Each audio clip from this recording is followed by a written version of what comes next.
Welcome to 032 Conversations, the podcast where we talk to creatives, see how they live, and how they do their work. I'm your host, Carlo Villarica. This is actually the second time I'm recording the intro. The first time I recorded the intro, I was sitting outside. It was nice and sunny. It was very relaxing. There were birds chirping, roosters crowing. There was even a bell and a dog barked. So I don't think I'm going to use that perfectly fine intro that I originally recorded. So now I'm inside. I'm inside our dark little room. And it just doesn't have the same feel. Fortunately, I still have a cup of coffee here. So let me take a sip. Anyway, if you've listened to a few episodes of 032 Conversations, you'll know that my background in the creative side here in Cebu, I spent a few years as a musician playing in a band called Rescue a Hero. In fact, if you want to learn more about that, I recorded an interview with Mark Cortez, McCoy Cortez. He was our lead vocalist and chief songwriter. And then I recorded another episode of the four guys from Rescue a Hero, and we were just sitting in a room just having fun. And then that was actually a lot of fun. That was a really good episode for us. I'm glad that I was able to get that. And yeah, so my background here in Cebu in terms of the creativity is in music, and you can see that through many of the interviews, we talk a lot about the music lives of many of the people who I've interviewed. We talk a lot about their music lives and the bands that they used to be in, and then that's just because that's my wheelhouse. That's what I like to talk about. So if you were a band in around like early 2000s, maybe for the 2000 to 2015 even probably, you would know who Alex Phatboy Lim is, quote unquote Phatboy. That's Phatboy. To the younger listeners out there. So Alex was he famously managed Urban Dub. If Urban Dub's like the biggest band that came out of Cebu in the past 20 years. And he also started Sonic Boom. That's why if you were a band in the early 2000s, you likely knew who Phatboy was because you wanted to get into like a Sonic Boom gig. They were one of the better concerts around in Cebu. And then if you got into a Sonic Boom gig, that was like a badge of honor. That was something to celebrate, and Phatboy was the one to convince, and I'm sure he had a lot of people trying to give him music at the time, and even until now, because he works in a radio station, and he does he has a show which he'll talk about, and people still give him music, and he's still out there pushing new music. He's worked with a lot of bands. You might have heard of the Ambassadors, Fast Pitch. And I didn't even know this. He's worked with, even before Urban Dub, he worked with Glitch. That's like a really early 2000s band. And Smooth Friction. I really love Smooth Friction. If you guys haven't listened to Smooth Friction, you should. It's like this rock, blues, funk, Bisaya band. Super good, but he was one of their first managers, it seems. I think, according to him, and he's even had a hand in bringing in a few foreign bands to the Philippines. So it was a treat to talk to him and talk about the music industry and talk about the early beginnings. Well, not early, like in the early now, because it really depends on how old you are when I say early, but like the beginnings of the music industry in the early 2000s. But before we get to the episode, if this is your first time to listen to 032 Conversations, please subscribe. You can subscribe on iTunes, on any podcast app. You can even subscribe on Spotify. We're there. We come up with new episodes every Tuesday. And Yeah, if you like this episode, you're gonna like the last few. This is, I believe, our 20th episode. Can you believe that? It's crazy. But I'm gonna keep doing this as long as it's fun and as long as it seems to be making an impact. And I like looking at people they just screenshot it on their phones and then they share it on Instagram stories and they tag 032 Cebu on Instagram, which is fun. So yeah, keep it coming, and we'll keep the podcast going too. Here's the interview with Alex Phatboy Lim. Enjoy. In fact, I was even happy na naabot na nga point because sa una good.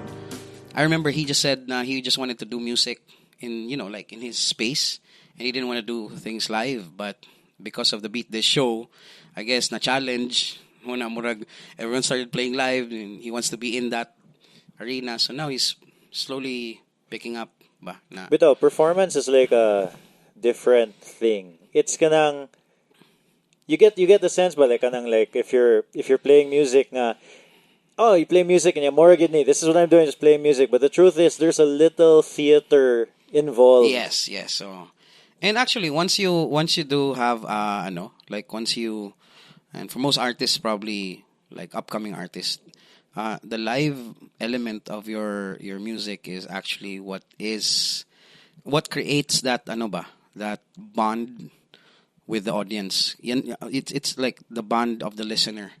Kasi you can have that experience on listening to the music, no? But that's parang sort of the bond. That's the experience of the listener to your music. But with live kasi, that's basically both of you experiencing each other. Yeah, and I think also now nga murag, at least in the US, no? The bands these days, they really make their money with the live performances. It's not just anymore, what do you call this? Back in the 90s when, you made money selling album sales. Oh, yeah. Now, now it's really like a job. It's really like they're working you to. It's you know what? It's so different now. There's some good and bad thing about it, but for me, it's really exciting. Well, I want to get to that, no, but I wanted to start, so I reached out to some friends, and then see Ralph Gonzalez, shout out, no? Okay, cool. Hi, Ralph. So I asked him what I should ask you about, like what's a fun little story or something. He mentioned something about the time you guys brought, I've never said their name out loud before. NOFX. No effects. No yeah, effects. Sorry, no effects to Manila. Yeah. What does he mean? What is like? What's that? What was that like? It was actually, No Effects was. I was doing Sonic Boom at that time, which was like more of the events extension of what I do, aside from being a manager of bands. No Effects was really. It was a band from the US. It's a punk rock band. Yeah. And it was the first time I actually brought in a foreign band to play here in the Philippines. So it was because some of like sila Ralph and even the ambassadors, they're huge fans of that band. Actually, influence nila na, no? Yeah, murag. It used to be an impossible thing to do. Like imagine like I would be bringing a foreign act, like it was something that was like sort of like a it's a challenge ba, but then it really was a good experience because we didn't know what we were doing, but at the same time it was something na parang it was satisfying to do kasi it opened a lot of doors for us to actually be taking this event thing seriously. Yeah, because like sometimes when an international act would come to the Philippines back then, it was somebody like huge, like when Michael Jackson was here once. Or something. mga kanang like big even sa rock you're talking about like Silverchair, mga like really big, Bush, or Foo Fighters when they were still not yet huge, Amo ba? the first Foo Fighters album, they went to Araneta Coliseum. Really? Yeah. Oh, I didn't know that. Yeah, under MTV's backing. Yeah, so like NoFX was like it's a big enough band that you would know about them, but niche enough. Like for me, like I like punk, but I never listened to NoFX, for example. Yeah. But kanang inga na nga size band ba coming in here. Yeah. So that was one of the first, no? Yeah, first, and then experience-wise, dito mi nakakita how even if they were a punk band, they're very professional. Oh yeah. Yeah. And you're talking about like kanang roots ni sa punk ang NoFX. They're like parang like When you think of punk, you think of like kanang anti-establishment. Yeah, murag, you're gonna think of like a lot of things na murag chaos and all that stuff. Oh. But Were you worried about that? Like when you brought them in? Yeah, at first, cause like I don't know how foreigners would, take in like someone like me, to do this kind of event for them, diba? But well, of course they have a manager. I mean the manager really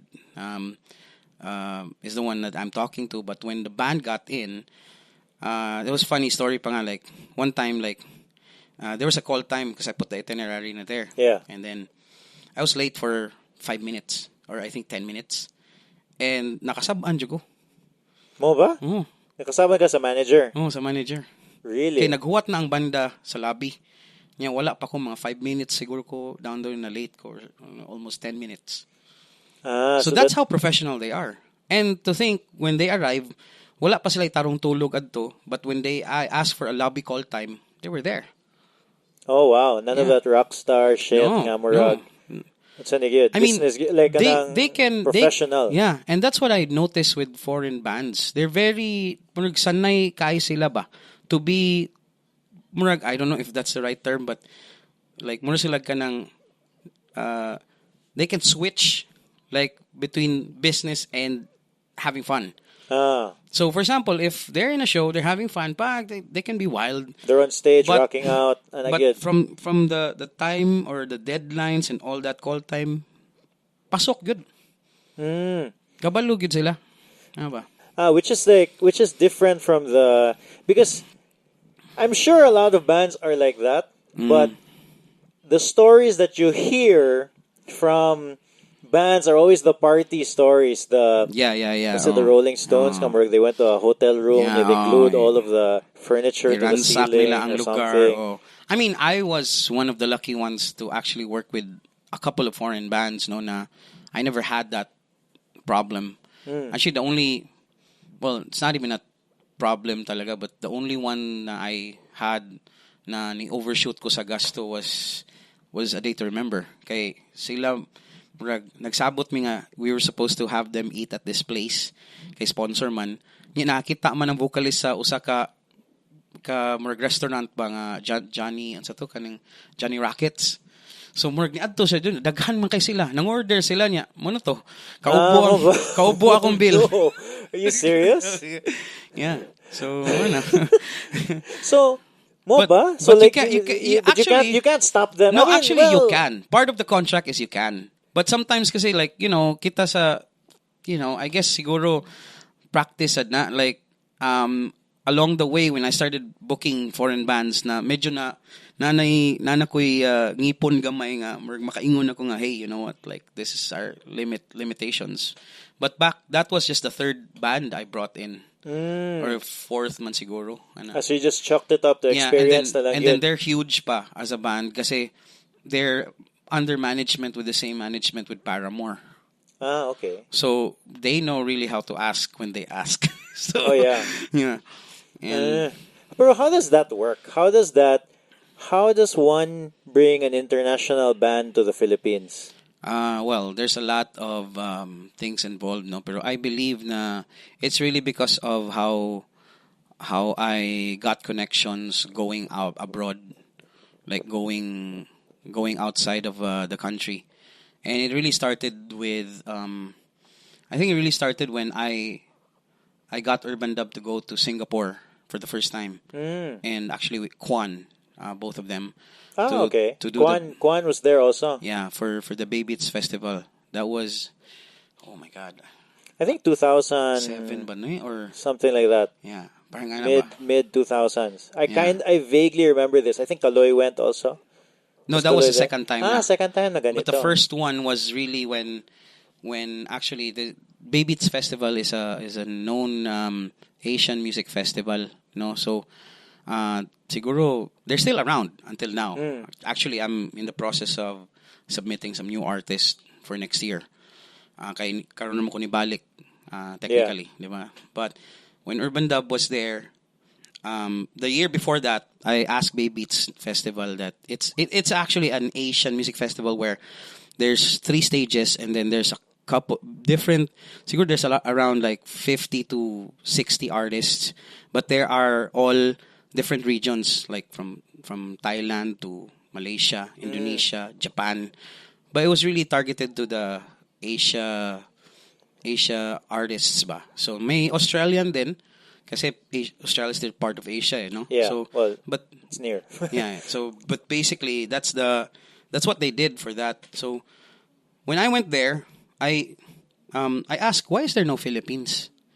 Okay. So Kasi, you went there as an audience member at first? Well, I found a way to get to know the founder through Carlos Choi of the band Still. Oh, okay. The vocalist Still. He's from Hong Kong and he knows these people.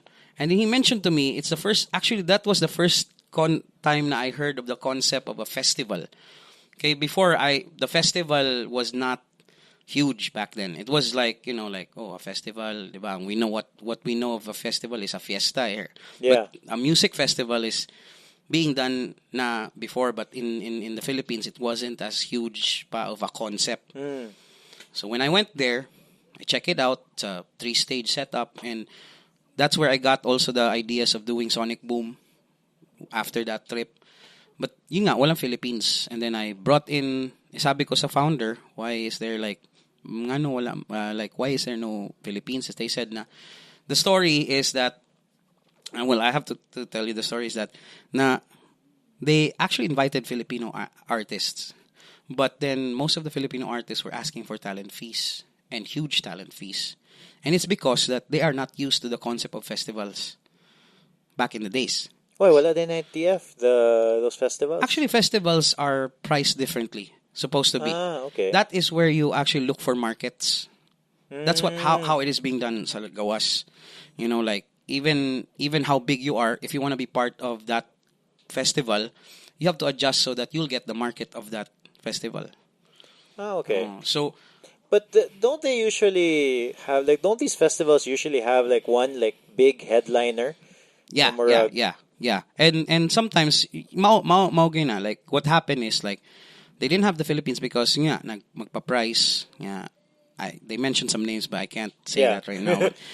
But the thing is, dili lang we weren't so used to that magod back in the days. We were thinking na if you got invited, you will pay may TF ka. Ana man gina. Talent fee mo na, di ba? But a festival setup magod is really to showcase yourself kay new market man, especially in Singapore. Okay, like if you're gonna say put Urban Dub there, who kinsa may kaila nila? Yeah, they don't have the. Diba? It's not your audience. It's not your audience. So when I got that information, I told the founder na, sige, give me a slot next year, and you will have your first Filipino act. So that's what happened. And because of that, I got a lot of contacts from Asia. Because I met na the founders of let's say labels from Indonesia, labels from Malaysia, labels. Okay. Kasi all of us were independents that time eh. So I was representing as Sonic Boom or Lighter Records back in the days. Actually, when I Lighter Records, but I was representing as Sonic Boom and I was doing my thing, and then dito na ako na meet. And from that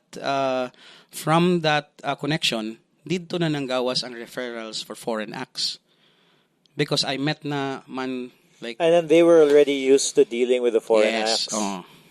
Okay. So that's really where the connection got for me na napailaila ko sa mga certain people in the every time I go to Baybits, starting that time, magkita mi dito sa mga indie labels sa Indonesia, kaila jud murag nasuod na ba even now if they have something na, like I've brought in a couple of Singaporean acts, Indonesian acts, and Malaysian acts in the Philippines, and we really have that camaraderie na ba na magkasinabot mi kay puro mi indie sa una.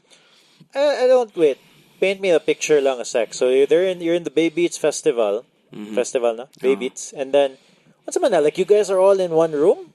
No, we have backstage areas, but then it's a 3-stage setup, and then they'll tell you the call time, and like they're gonna the first time we went there as with Urban Dub and Kwan, they never gave us a budget, but we prepared na 1 year na kasi, like 1 year after, diba? I said 1 year, so nag-ipon na mi daan sa dub. I know, I meant like, okay, but anyway, nag-ipon mo. Nag-ipon mi, and then abot mi dito. Same with the other artists. And then, what happens is that we have this one parang sort of like murabitaw hangout with everyone. Oh, there, okay. Yung murag mixer ba, murag ba. So we get introduced to everyone. And then, actually, there's a lot of contribution that Bay Beats Festival gave to even us and even the Philippines, because back in the days, like as I was saying, no one had that concept of actually going outside the Philippines to play in a foreign country. Like, you probably would do that if you had a market there. Like, for example, maadto ka sa US kay daghan na kag fans dito. But that was not the concept back in the day. So we were the first one to actually explore that concept with me and my team that time. So dito jud mi nakita nga it painted a bigger picture for us ba, like from there na. That's the reason why I think the influences I have for Sonic Boom was that, because I experienced that. I saw it na, pwede mo din inani. Okay, I really thought na, mauna lang ni ba, when you're a band, like, when you're like me na, handling bands like Urban Dub, Fast Pitch, you can only go as far as you can, magod, sa Philippines, kay, ang music, magod nila, is not necessarily just for the Filipino audience, magod, I believe, Yeah. You know, kay labi na kita sa Cebu. I noticed back in the days we love to listen to foreign music, you know. So mabitaw nang kabantay ta nga ang mga manggawas kid sa Cebu is kasagaran English, di ba? Yeah. More than well, it's changing a little bit right now, pero I mean, yeah, but back in the days, back in the day for sure. Na, yeah, nobody wrote a Bisaya song. Yeah, so even Sheila and then Sex, 15 years ago. may anak sa. So it muna siya, mauna ang contribution sa katunga nahitabo adto nga time, aside sa connection, was really after that you then 4 years straight man to nga ako mo maghatag sa banda sa ila. Sa Bay Beats, I was the point person every time there was, so ay nadala na ko ang Fast Pitch dito, ang The Ambassadors, Taken by Cars, Typecast, Kwan, Julian, daghang kog nada because of this relationship we have. And it was a good thing na I went there to actually ask that question na, why is there no Philippines here? You know? Yeah. And surprisingly, ang funny pa the story is, you know, the first ones who got that opportunity was a band pa coming from Cebu. Yeah. Diba? So it's a really... Kasi you would think, considering Manila's that they have that arrangement already ba? At that time ba? But no, actually it was really new going to that, And now, it's the norm na. Like, everyone's like going out of their way to actually try it out outside the Philippines. Yeah. Oh, yeah, for sure. Karon. Labi na karon nga na streaming. It's easier now. You know, like, you have a template na ba? Kumbaga. That's what I think, nindot yun na, like, you get the bands outside of, like, their usual market here in the Philippines ba? Because you're right. Because now it's easier than ever to listen to a band. If I knew a band somewhere in Vietnam, if I just knew their name, if they were in Spotify, just search it, and they're there. Yeah. No, but I wanted to make sure that we touched on how you got started in the music scene, because I noticed that you've talked about it quite a bit, but like I find it like it's always kind of like bits and pieces, ba? Okay. No. Yeah. But before we get to that, one of the things that I think a lot of people overlook, Sad, when they think about you, Alex Phatboy Lim. Yeah. You know, because when they think about you, they think of this music guy, manager. Yeah. But you actually clearly have an interest in media, no? Considering how you started like lighter press, Yeah. no, and then newground.com, which Yeah. when I was in high school, I think I mentioned this to you before that I used to visit that site a lot. Like Yeah. it was the first, probably the first Yeah. Cebu website. Yeah. That time, and I remember it got got recognized by groups in Manila. And in fact, I was like in some conference for, let's say, mga Ayala events for the .com industry. I was coined in Z Quarterly as the youngest .com entrepreneur that time. Mo ba? Mm. But I did not see all this because I was in high school. No? But yeah, I was in one of their parang XYZ like in the magazine na sila marag mga young things like fashion and all, but sa .com I was technically like I was dominating that time because I was the only, like, not the only one, but parang at that time kasi we were kind, that was really kind of new, like it was fresh. It was just fresh. for the listener who doesn't know, what was neoground.com? Neoground.com was a concept of mine back in the days around 99. Actually, I thought about that brand 98, fresh out of college. Actually, I dropped out college. Yeah, fresh out I of didn't know that. fresh out of that whole thing. I thought about doing a website because before that I had this boss kasi na foreigner. He's an American, and we did this website called Visaya Who. Okay. It was like supposedly like because that time Yahoo was so famous, diba? Like Okay, Visaya Who. All right, I get it. So it's like a Visayas Yahoo. Uh, So I came up with the name Visaya Who, and then my American partner was so liked it, and he's put money, and then he taught me. Actually, it was him who actually got me learning a lot about the business side of things, like how it's done, So, yun, from Visaya Who, then of course na wala siya kay everyone. Actually, na-emailan pa ganimi sa Visa ang Visa nga card. credit card, why? Because they wanted to get the name because it's like a partnership between Yahoo and Visa. Mo So ba? we got like a bit in trouble there, but we just had to stop it. You could have sold the name, I think. I mean, back then I was so young, I didn't even know that I could do that. So, but that was it. And then after that, I was thinking of a new concept na, and then coming to, it was 99, and I know that 2000 was a relevant number. Everyone was talking about the millennial, the millennium, 2000 the millennium bug, yeah, all yeah, that yeah. stuff, and everything's just gonna But one thing in mind, I remember that time. I know my I have this thing. I don't know why, but I have this projections always in my mind. Na I could be wrong, but sometimes it gets to a point na masakto bitaw. Like, I mean, makachamba sa ko ba? I can say. Like, if I see something more bitaw, I try doing it, and then makachamba ko nga, mahimo sa gyud siya, mahitabo siya. So, I don't know. Some people say it's like a visionary thing, but I really think na I just have a lot of ideas, and I just pick one that I think would work in this timeline, So back in 99, I thought about like, hey, 2000 is a relevant number. I'm sure the millennium bug, kung mahitabo na, magpanic tanan.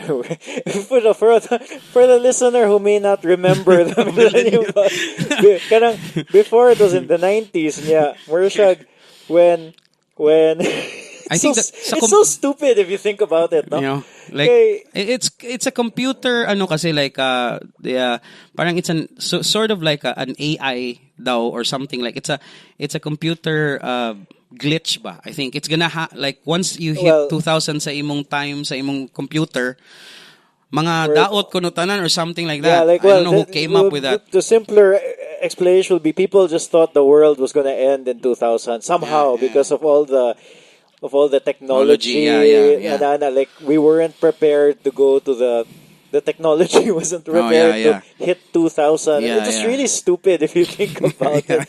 But people were legitimately worried. Like I remember me and my dad, like that time nag-andam jud big mga like food and everything, like like, because the news was even the media was like really hanging on to that. There were songs about it. Like Yeah, was yeah. it Will Smith's song? The kanang party like it's 1990. I remember that being a line in a song. Party like it's 1999 because the world's about to end or something.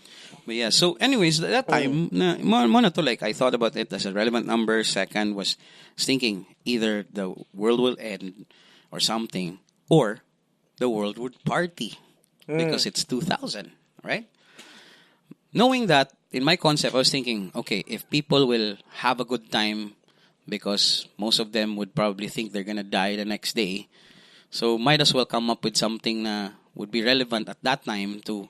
So I came up with a party website. That was Neo Ground. And the concept there, I was thinking, I heard na kasi, I noticed kasi na from 99 pa lang when I was doing events like for a few beer company, the budget was getting sort of bigger, you know.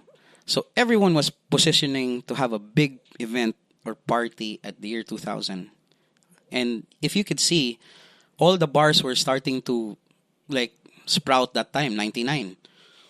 Zero Below, like Fuel, like everyone had like a bar in Cebu. It wasn't like how it is now na club base. Sa una, gyud, nagdaghan kayo bar. I remember that.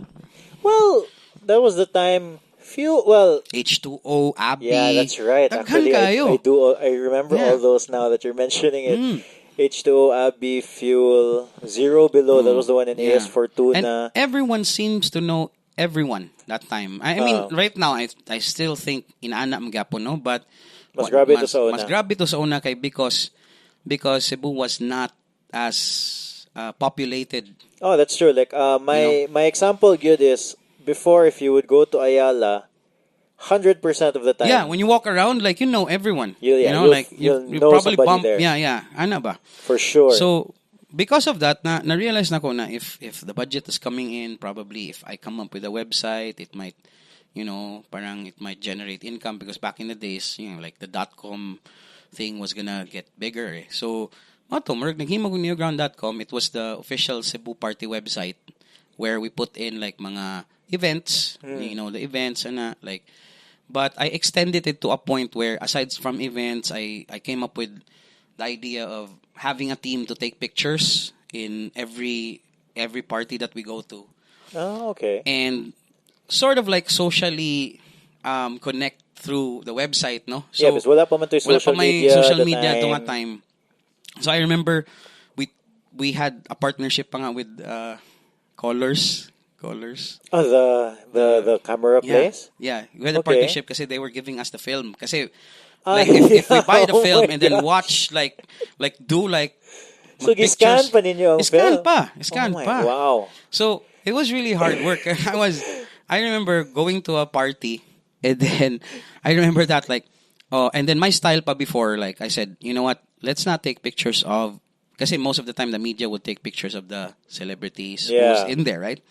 So I have this crazy idea of like, hey, you know what, let's take pictures of people who are just there, not necessarily, you know, like mga celebrities. And then, ang strategy na mo, when take a picture, we let them sign, like say, like put their names there. And we give them a parang sort of a flyer that says, you know, like, go to Visit the neoground.com website. a week from now. Kasi, A week because kasi you can't upload the picture right away, di ba? So watch out for that a week after, you know, like, you'll see your face. And then, that's actually how it got known because it was connecting to people lang na who never thought that they could be in the highlight page of Neoground kasi most of the pictures there that you see on media is puro mga celebrities. And also back then, I mean, I can't remember any other Cebu website at that time. Yeah, because we were, like at that time, we were dominating because we were always going to events every day. I can't even, I just got tired of that for 2 years because every day we were just in Just different. partying. Yeah. And fine, we were paid to do what we were doing, but at the same time, you get tired because it's the same thing over and over again. Oh, yeah, so even back then, so I was gonna ask you, were you guys able to monetize that? So nakaya, good. Nakaya man, nakaya. Through advertising. For and advertising, our biggest client was San Miguel. Yeah. Okay. So all their parties, we have to be there. So how did you have this connect? You were already doing the music thing. Yeah, yeah. I know, no. The music thing came in. No, before that, kasi I was in a band. So I have an idea how a band starts. I have my own songs back in the days. I used to be in a band called Asphalt Geeks. Then Okay. I was part of a band called Jelly. I was a drummer. So You guys recorded music? yeah. We won a battle of the bands for the jeans called Jag Really? jeans. Yeah, and that was the first. We were two of kay national man to. This was 97, I think. Oh. 97, 96, 97 ba, 98. Basta nakainomdom ko nga nakadaog mi, and then usam is nakadaog because I think runner up me, but the one who won was Frank. Ah, really? Oh, okay. So kaming duha sa Frankies da sa Manila to represent Cebu. 97 drummer ko ani. So what happened to the music way? I think it's still there, but I don't even want to go.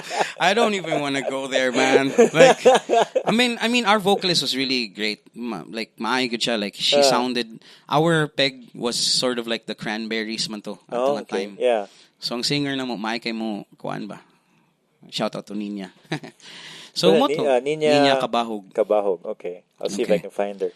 So mona like so that's really like naano jud ko yung music background. Like I love like I was in a band when I was in high school, but never took it seriously. I took it seriously, but I got tired of how I was really promoting my band back in the days. Kay having original music at around 96, 97 was so hard. It was hard, yeah. And back in the days it was this radio station who was really pushing for local was 99.5 RT. Really? And it was headed by this guy named Ka Pedro, which every morning it's like, he has this line called Saman, and everyone knows the guy because they made it to a point that they will become the band radio station. So this was after already the local ground. This was like, late, mid 90s going late 90s. Just for some context for the listener who would say like in the 90s and even, definitely in the 90s, like no one really played original music. Diba? Yeah. It was always like how well can you cover? Yeah, cover. It was always how well can you cover. Diba remember? I don't know if you know the Ribos timeline. Ribos in now is JY Square, but there was a called Ribos. Yeah, there was a club. No, there was a restaurant there called Ribos, and that's where you used to watch bands with original with cover. Like we used to cover a lot, but I tried to insert talaga as much as possible original music. But that time we were always with like Frank and Sheila and the Insects. They were older than us, but they were the house band, and they do covers. Oh, really? Yeah. Like so even then the cover. Well, yeah, so you couldn't play unless you played you probably covers. didn't reach that time when Franco was actually doing covers, and I remember I love it when they do covers kasi Franco nindot majug tingog, diba? So I remember those times they were playing like what's this guy's name? Basta like that.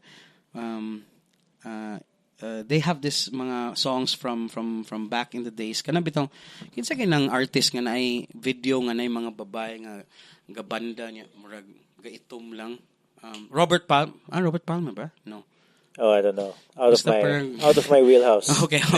But anyways, murag inana ba na sila mga inana nga music, they play like mga grunge, like like cover grunge. Ang opposite sad sa Sheila and the Insects, they were covering the Smiths. Mga, makes sense for them. Mga new wave nga mga but they would insert like original, like you guys, they were wala good. Oh, really? Yeah. I remember I was very stubborn that time. I really wanted to just put in my originals. Now, it wasn't even, I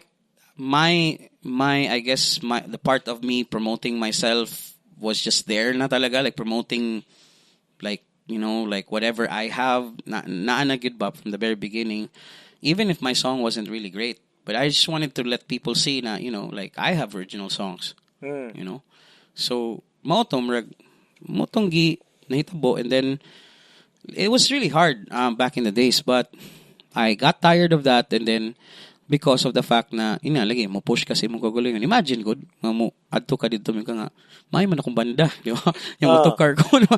Like wa kay representation, media doesn't take you seriously because wait, you're a recording artist, wala may inaana diri sa Cebu. And the only time na naay mga kanta original was Local Ground pa.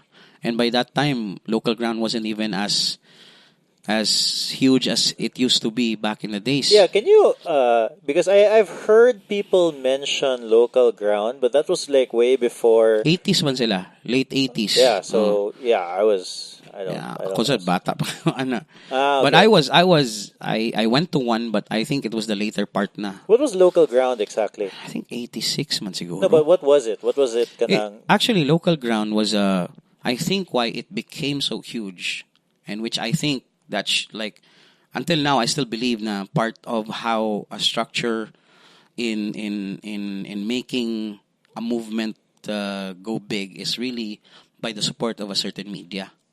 Like for example, back in the days, Y101 was the one who did their part to actually make Local Ground huge.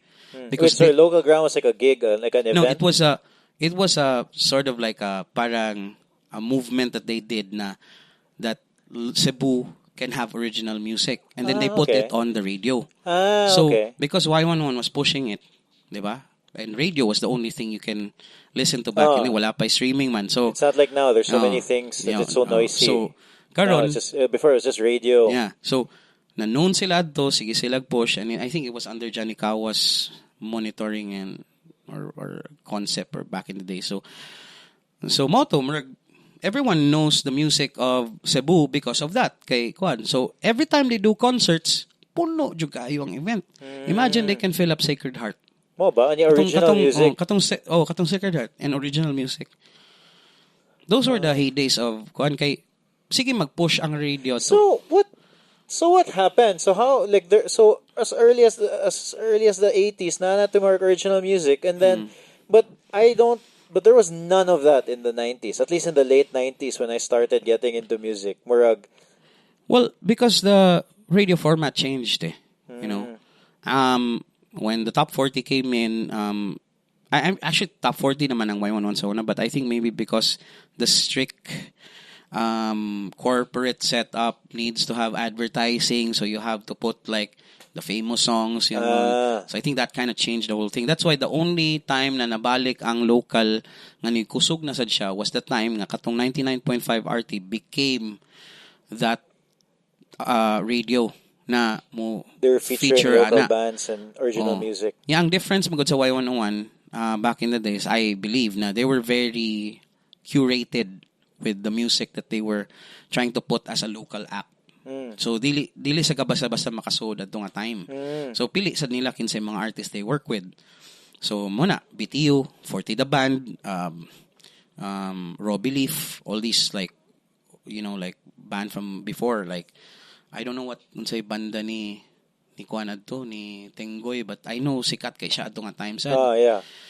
So muna siya, and then with the 99.5 RT medyo kuan siya, medyo well, I can't say unfiltered, but it was like even us gani nasud man gani mi nga amo recording wasn't really that great.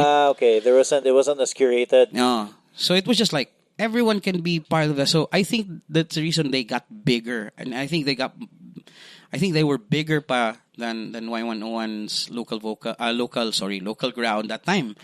Kay na-capture man nila ang katong like anyone from some any band who's not just like you're a newbie band and you pass to them, they'll play it. Play it, yeah. Imagine sa usa ka oras sa 99.5 RT. Like naman sila rock, Yeah. Like uso man kay rock atong time like grunge, metal na Metallica mga inana. Sa usa ka oras good, like I think it was the time na I heard na 50% of in an hour was all local. Oh yeah? Yeah. Which at the time was kind of unheard of. Yes. It wasn't that time. Sometimes they'd put like a local song maybe once or twice in an hour. Not what's happening now where it's usually just once every hour, Is that what's happening now? Like once every hour? Like once every, but I don't know, like here in Magic, what we try to do is we try to put as much as we can, but there's some, like mo lagi na medyo strict na gamay kay, I don't know, maybe for the format, like that's how it is now. Well, to be fair, the nice thing about Magic 92.3, no, that's where we are. We're actually we're doing the recording here. Nice and quiet.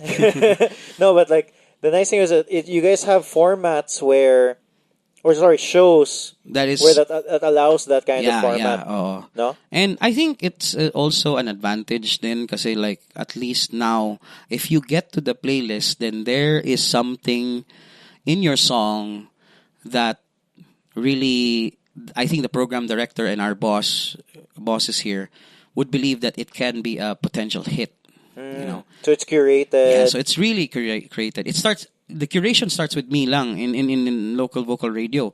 Once they submit, I listen to it, and then and sometimes I get that stigma from our artists that I have this like si Alex maminaw ra mo guna siya ginani rock ana or na stigma pirmi ba, but that's why sometimes in the scene they think I'm a snob when it comes to the music curation.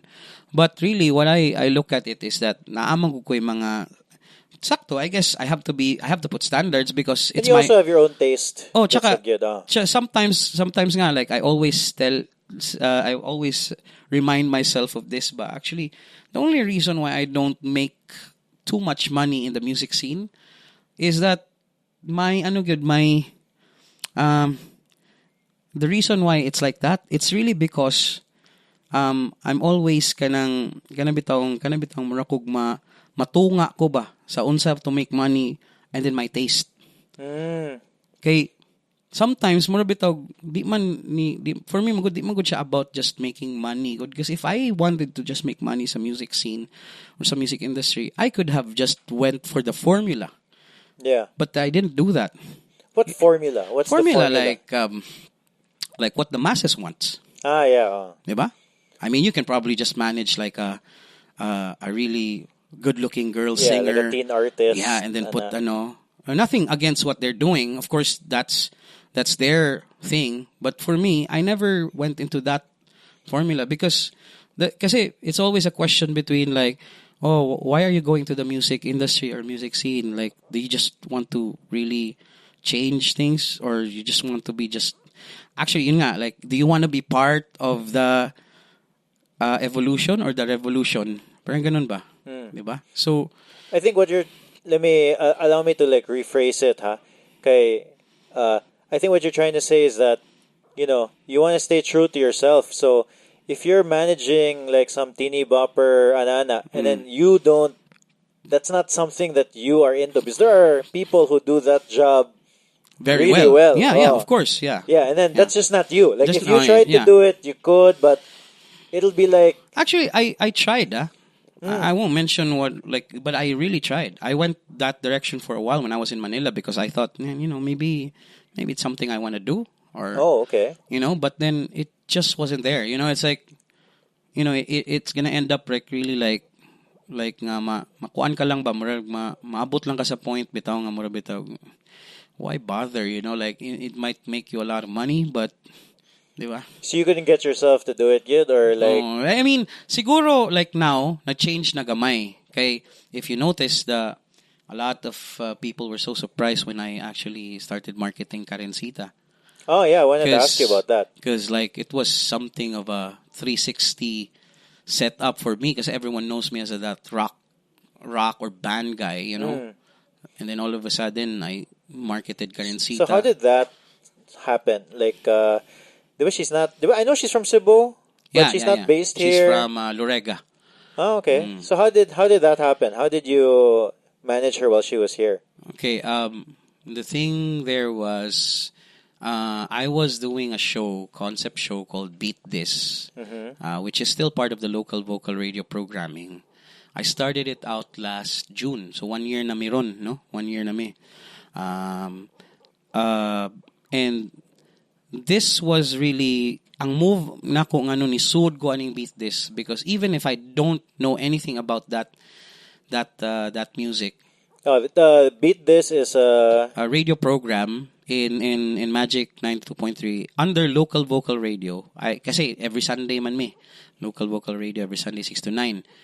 So I was trying to see if I could come up with a new concept. So what I did is I put one Sunday dedicated to the show called Beat This, where we highlight music still from the Philippines, but more on the electronic, digital, or music production. Yeah. So whether it be what kind of genre na siya, no, like from kay naman say rock nga, heavy nga, digital based rock, like even like mga kanang techno or But Nine Inch Nails is industrial, kind of diba? like that. And then hip hop, and then pop, and then so gimix na ko na siya nga concept. So for it to be legit, I asked some friends to be part of it, So Yeah, I called up Dice for the hip hop side, because he's like a hip hop artist that's also known, was under my label back in the days as Lighter Records. So, and then I asked Chad because Manzo. Chad He mentions you in his podcast episode. and Fonzie also.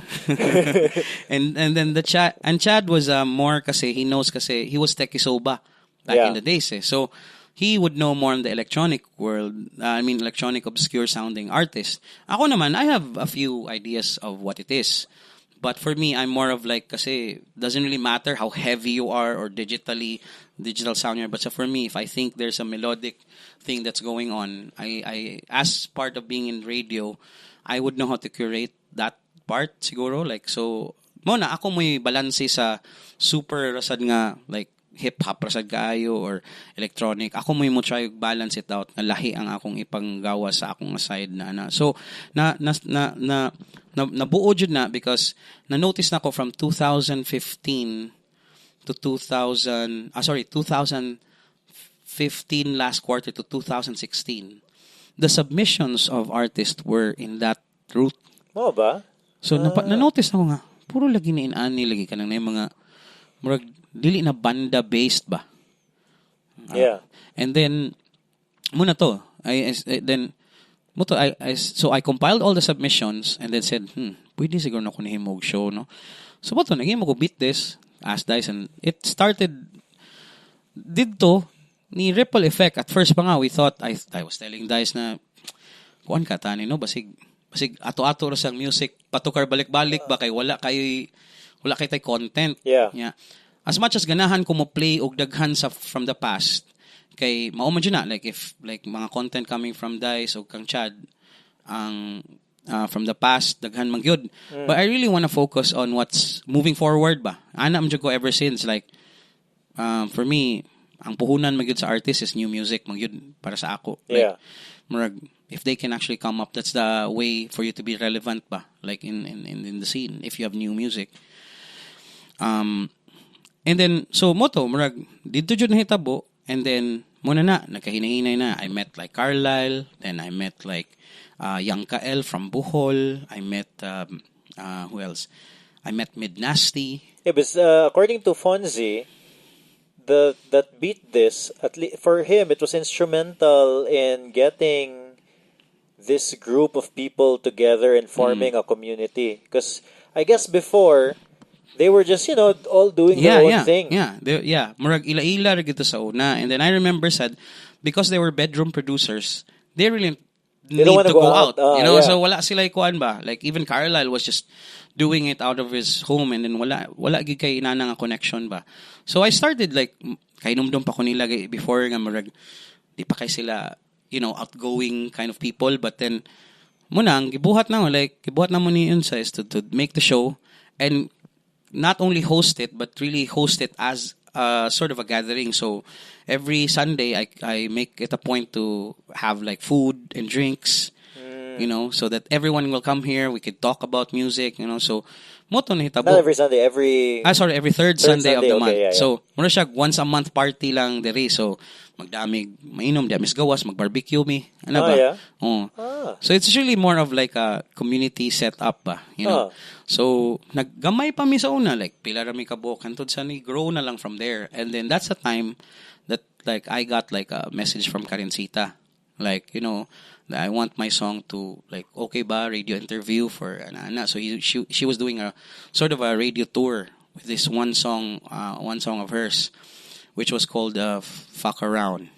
Okay. So it's like I think Y11 is playing that a lot then with the edited version ba. So nakadungog na ko ana nga kanta. But I really didn't take it seriously because I was thinking, like it's a different market. I don't know if one day that she will come to the station and And she wasn't even here in Cebu yet at the time, diba? yeah. She was just marketing it outside, So then what happened? Yun mo to na send og email ang iyang representation and said na pwede bang sige. She wanted that time on a different day but na timing sa jud na third Sunday sadto siya. Oh, really? Oh, nga naa siya diri ana nga week.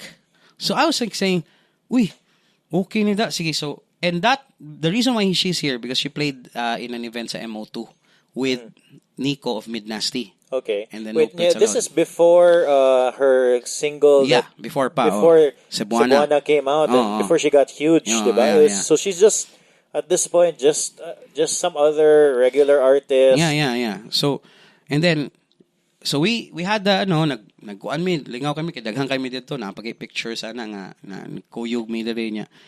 She was kind of surprised about the interview because most of the interview she has on the other stations was more of like really talking about her as the vlogger, like doing comedy and then then the music. Naasad gamay pero mine was very in-depth interview good of her as a musician. And then in fact I even played another song of hers on that show because I felt na people need to listen to that one other song. Kasi Fuck Around was already known in different station. I just wanted to, have that. Because if she didn't have that song before, then I'd play Fuck Around because that's a single. But I told her, you know what? We should also feature this one song. It was a song, I forgot the title, but it's with featuring Just Hush. It's all actually on Spotify. So basically, pag kahitabuad to, storya mi. So I guess na kuan siya ba na naganahan siguro siya sa community kay like diba? Sure. I mean going to the different you get there and these are all your peers. Yeah, and then like na food and and as much as possible that's what I also do if I can actually have host if I have guests. I would do that if I can, no? Like sometimes depending on the budget. But yeah, that's what happened. And then from there, balik na siya sa US. Siguro pagka October, ni-send siya sa ako og kanta. Ningon siya nga, Lex, what do you think about this song? And I heard Cebuana for the first time. I knew it was gonna be big. I didn't think it was gonna be that big, like magnitude big, like what happened. But I knew na it was something of a... It's like the first time I heard Itsumo of Dice and K9. Because I remember that time when Dice presented that song to me and I was like, wow, this song is gonna be huge but let's just keep it muna under kay para di lang makalitan ng tao aning So same with the Cebuana. Muto, murag I felt So while we were talking, I think she researched on what I do, and by this time we already got to know. So she didn't even know who you really because were at the time. She just sent you an email because you were a DJ in 92.3. Yeah. So I think mo na murag nakita siguro niya nga like, hey, I mean this guy probably like because he manages, he can probably help me with this one. So mo to nagsabot me. It wasn't even just a management setup. It was really to me as a PR guy for her and connect her to the right people ba? For bookings. Yeah. So we had a sort of like a 6 months agreement. Supposedly 6 months and cut short to a few months na lang because of the deal that he has to take with Viva. So anything but basically na ang nitabo mananda like story. History happened and then she got big. I put her on all the on all the media mix MTV.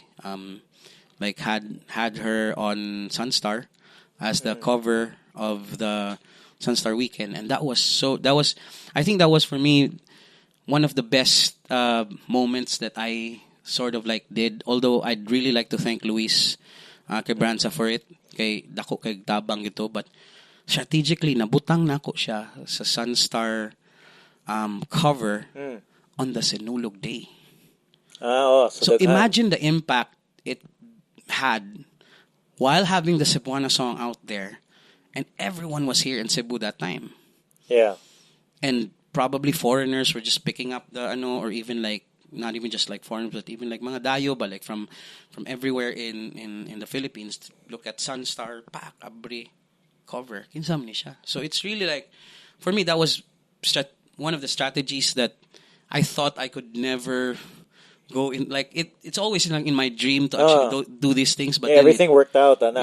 parang ano ba. So it was good. It was like, so because of that, mao na ni pagdako niya, na-realize na ko na I was 4 years in hiatus in the music scene. Because before that, as far as I can understand, based on our previous conversations, kay you weren't really in the scene. Like you were DJing, but you weren't managing anybody. Every bands, wala ko sa events, ni stop na ko sa Sonic Boom, basta I kind of like closed that chapter of me, like being the manager, events guy. Close na ko even my shop in Eastwood as built by Sonic. That was a 5-year project business, and then I just had stop lang sa, and then concentrated on going back here to just concentrate on family. So muna, like 4 That's years why you moved ko. back to Cebu. Kay dako mang part nga I had to decide also in settling ba, kasi I noticed man good when I was in Manila with my wife, my gidaman sa nako siya didto murag galisod yun mi og like buo og kid because of like the stress that's happening there. Yeah, living in Manila is so very different. I mean, I salute to people who can actually do it, like maayo if they can do that, but kami good na like siguro maybe because taga Cebu lang akong wife good niya, ako sad murag naa sa guan ang akuan, maglisod lang jud mig adjust ba. So if we were to bring in a kid there, basig dili yun makaya namo bitaw. So moto uli mi diri, and then that time my dad was already kanang sick ba. So nibalik ko, and then muna to murag after that when I concentrated lang on just family for thank God nakaanak na ba. Because kinanglan man good nga in a way na makaliwat sad ta ba. You have a boy, no? Yeah. I think same 2 years old. Yeah, 2 years old. Bago rin ito. Okay. Our kids are almost the same age. Yeah. So actually, mao na siya. Munang story nga no, na-meet ako si Karencita and like how it happened. And I could say na she was a big part of my decision making after that to actually go back to the industry. Because I saw that I was so surprised how an artist like this can actually go beyond, like now globally because she signed under Capitol Records. You know what I mean? So posible ba? Posible na jud kaayo ba? Pero so you decided to go back into music, right? Back into the music industry. So what does that mean for you right now? Because are you managing again or? Yeah. Just to backtrack for people like to know about this, no? But if you notice, I came up with a page, but I'll talk about it later, no? But I've been in the music space for almost 20 years now, you know. And the reason, like I said music space, because, I technically started doing events around 98. Yeah. So that was, kasi I will not consider my band life as like part of my seriousness in music, but kasi that was for me a fun thing to do. But I really started 98, and that was where I concocted mga things like, the lighter press and like media, Neoground, and promoting bands as well on that. That was really where it started for me. And then the biggest thing that happened to my life, I guess, was when I was managing bands like Urban Dub, Ambassadors, Fast Pitch, discovered Dyson K9. I was managing them as well. Just for trivia, the first artist I managed was Glitch. Oh, yeah? Yeah. They were the first artist I managed. And then after that, it was Smooth Friction and Power Spoons. Smooth Friction. I love Smooth Friction. Yeah, I remember seeing them for the first time. They were probably the second or third artist I managed. So wait, when they were katong, I remember them playing. The first time I saw Smooth Friction somewhere in Gaisano Country Mall, and then I it looked like that was the first time or one of the first few times that they played live because well, according to the vocalist na kuyawan sila, they were I say stage fright, so they wore like clown masks. Yeah. Actually, mo nang reason nga ano, they did that, and then it kind of like started from there na nagsuway sila, then napadayon na nila nga image na ba. Because most of the gigs that time, if you look at the pictorial of Smooth Friction, the time I was handling them, jud, nagmaskara gyud sila. Okay. So it was like Glitch, Power Spoons, Smooth Friction. Smooth Friction. I think maura man siguro kumain mo that time, and then siguro muna to dito nagsugod tong Lighter Records, Lighter Press. I was working for Ronnie's Tattoo also back then, as they nams like clubs sa una, nams like bar sa una. Ronnie's Tattoo Bar, dadapit sa atbang sa Hotel Elizabeth, kanang dia sa kanang area. Near Ayala, across Infinity. Kana. So muna, murag di ako nagsugod sad nga nagsigi kog book og bands because I used to be the events programmer sa there. Okay. And then Lighter Press was actually born because of that job of being the events programmer there. So, ang itabuad to is in the mornings I had a job with my parents sa gabi. Muadto ko dito para so duha akong trabaho sa una. Yeah. Because I really just love music. And I noticed that time nga kung saon ka nino nga wala pa may social media good sa una. Good so saon ka ni nga madunggan may bawaan sa mga tao ang kaning mga banda nga akong gipang book aning club. So mo to naghimo kog fanzine.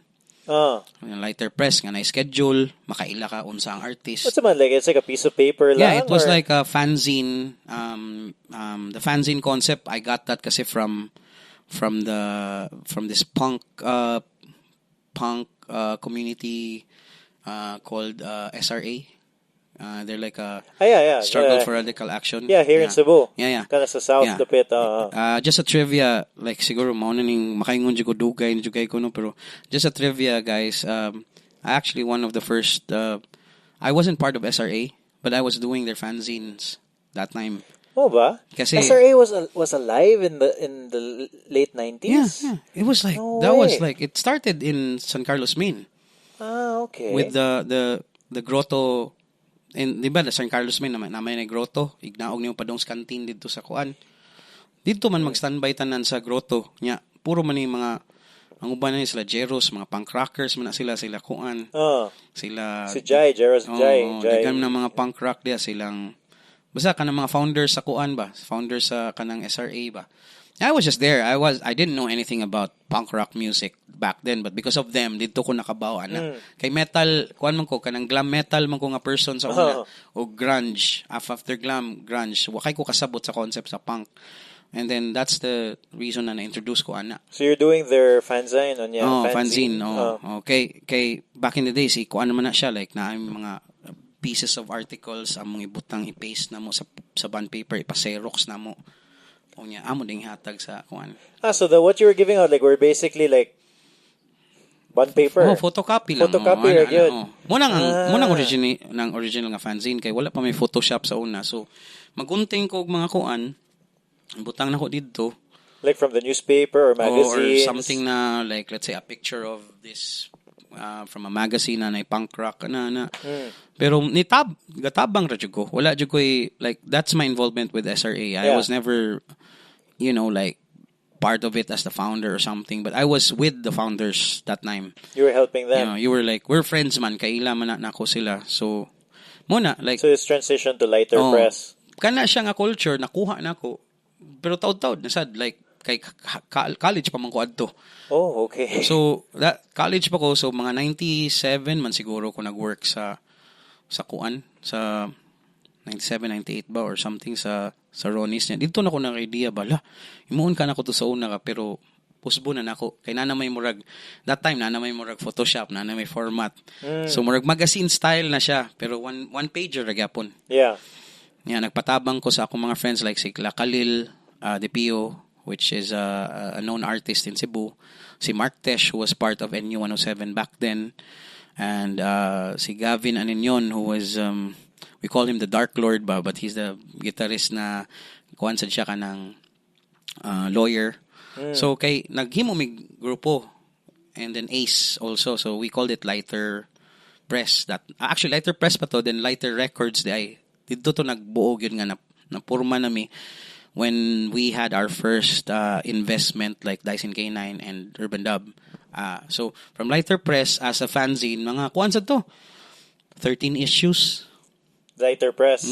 When you say issues, so still bond paper agad gihapon. Pero kuan na siya murag medyo dili na siya bond paper. Actually giamo nang giagi og pressing na.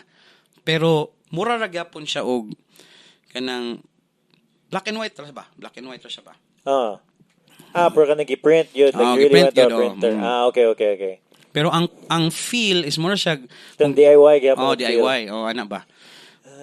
Okay. And I even put like at the back sa Lighter Press, I like naman mi fun kana bitong murag. I remember before when I go to like say Shakey's or like some pizza place, diba naman na sila yung mga murag placemat nga na magkuhan ko kag maze like diba? Games. Na games. So gibutangan ako ginana ang Lighter Press sa likod.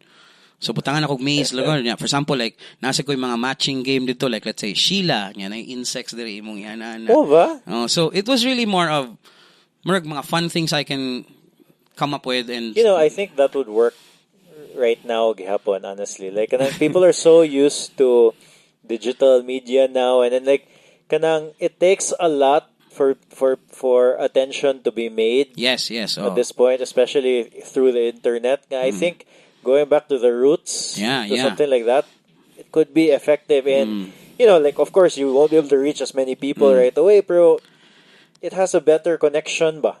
Ang printing na mo ato was around per issue was like around if I can still remember, I think it's like 500 pieces that time. Then abot me 1,000 pieces, and but you're just giving them away. But strategically, Ralph Gonzalez was our first ambassador to actually be part of the Lighter Press Brigade, what we call. What? So the Lighter Press Brigade was a concept of mine that a concept of the group na parang like instead of actually nahimo man gud siya aside sa fanzine, nahimo siya as information dissemination setup ba. So you most of the time you get flyers when you go to a gig, diba? Or like if you wanna back in the days mag flyer ring man na ang uban. So my idea was like instead of actually having a flyer, ang flyer pagkuha ilabay man. Muna nahimo na siyang Lighter Press kay para ighatag saya itaguan. It's a memorabilia. It's something. So na ang mga events ito, posters, information sa bands, and then katong games sa likod. And then strategically I thought about this na murag bitog, where do I send this ba? No. So I started with the idea of sending it to college. Pero nakabantay ko nga wa kay siya tagda. Kay ba nakapag-college na mangug ka, na naman kay certain taste ba? Nabuo na nimo ang imong imo bitang kinsa ka. So na kay certain preference sa music. So what I did, I said, let's go to the high school. Okay. So si Ralph adto was high school man. Murag bag-o pa jud kay siya, mga second year high school siya adto. In Sacred Heart, I guess, no? Sacred Heart. Don Bosco. Don Bosco din as Ralph. Don Bosco. Okay. So Sorry, Ralph. what I did, I asked Ralph, would you know any chance, like, would you know, kay he goes naman to our gigs, bata pa siya, kaila man na siya sa kumanghod, classmate man na silang Moy-Moy. Or classmate ba, or basta kaila na sila ni Moy-Moy. Yeah. Which is my brother. Yeah. Muna, akong gingnan siya, Ralph, nakoy concept mo, pwede ni mo nihatag sa imong eskwelahan. Pero tagu ilang iba sing makasabot sa mga teachers ba.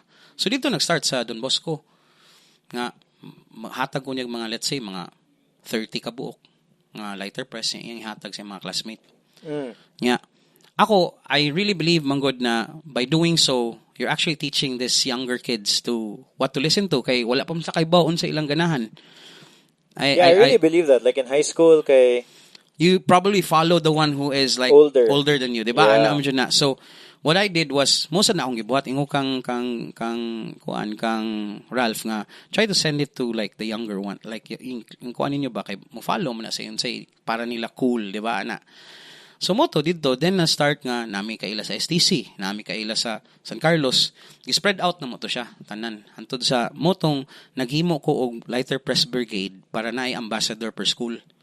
Unya mag-meeting mi tanan sa Ayala, ihatag na nako ang mga mura lagi ganang murag mafia ba hatag ko sa ko ana niya, pero magpa-pizza baron ko ana. So they show niya muingon ko sila o sige pag mga nagay events libre sila. I have to do afternoon gigs that time kay di man sila kadto sa Ronnie's Tattoo, di ba? So muna murag mutong akong gibuhat, and then I didn't know that it was gonna be sort of like, well, actually, I have an idea, but I never thought it was gonna be something that would go beyond just releasing that information. Baka naabot yun sa point na when these kids were college na, it became our audience na muadto na sa among events. So it really had an impact. So you were looking at like 2-3 years ahead. Murag na. Same as like what I did with Neo Ground ba. Murag mo bitaw ingon ako nimo nga na for some weird reason na ako'y makita like how I'm gonna position it. But mao lagi na, even if you have the idea, if you don't work on it, di man sad siya mahitabo. Good. That's for sure. Yeah, so mono niabot gyud siya sa point nga naabot siya sa Ateneo sa Lasal. The flyers, the zines, the kids who read that, and then like one of my ambassador before was Bea. I went to school with her. We were there. Yeah. Bea was always like in the meeting, Bea Borja. Yeah. Gave him like copies of that. Then when they went to college now, we still have, I think by that time, Sonic, naanggapon mi Lighter Press ato atong anniversary. Hatag ko na dito. Hatag sila sa mga kailan nila. Mo ko naghihatag ni Bea. We are not friends before. So, anyways, moto. I think it was, and then, some of the people in Ateneo, which were like part of the music scene, saw that. And when the first time we went to Manila with Urban Dub, and like I was carrying Lighter Press pad that time, I met some bands who were in the scene. I was so surprised with the concept of having something like that. The fanzine. So dito na meet na ko ang koan. Well, I wanna let's talk about Urban Dub, because from my perspective, because I went to college in 2001. When did they start? 2000 was, I think, diha gid sila ginagsugod. Yeah, so like I missed them good when they were 99 man siguro. I think Gabi was already forming that band, 99 pa. But like wala pa, I guess, wala pa anything. But like I missed their beginning. So I caught them na when they were. I went to college in Ateneo with Bea. She's a year younger than me. Yeah. So I remember, all of a sudden, like I knew that there was a band called Urban Dub. Watched them play. I'm like, they're really good, because they played so many gigs in our dorm.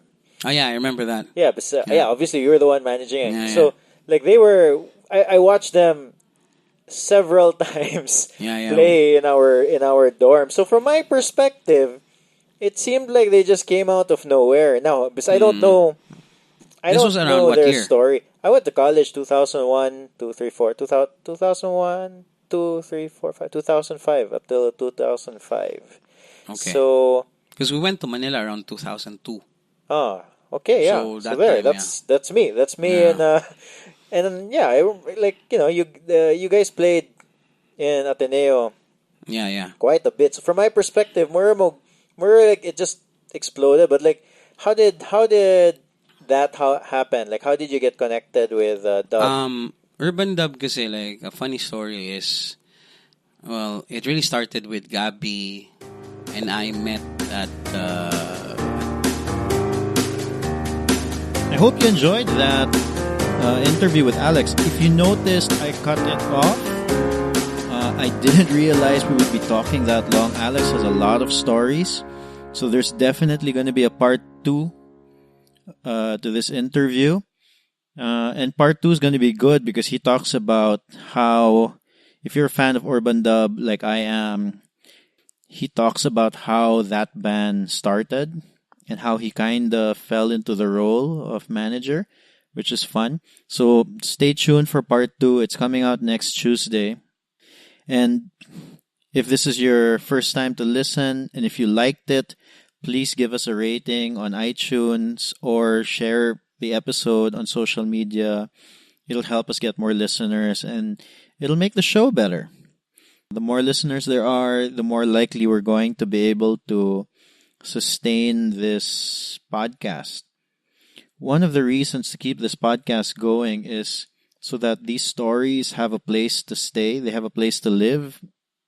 We don't lose our cultural history, through the years. Like what happened in like the early 90s, for example, we don't really know. Like I don't really know what happened in the early 90s. Nobody was keeping records of anything that was happening in terms of the stories, in terms of what was happening in our culture.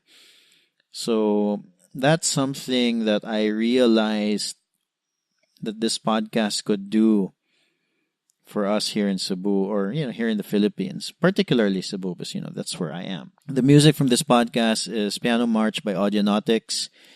Stay tuned next Tuesday for the part 2 of Alex Phatboy Lim. See ya.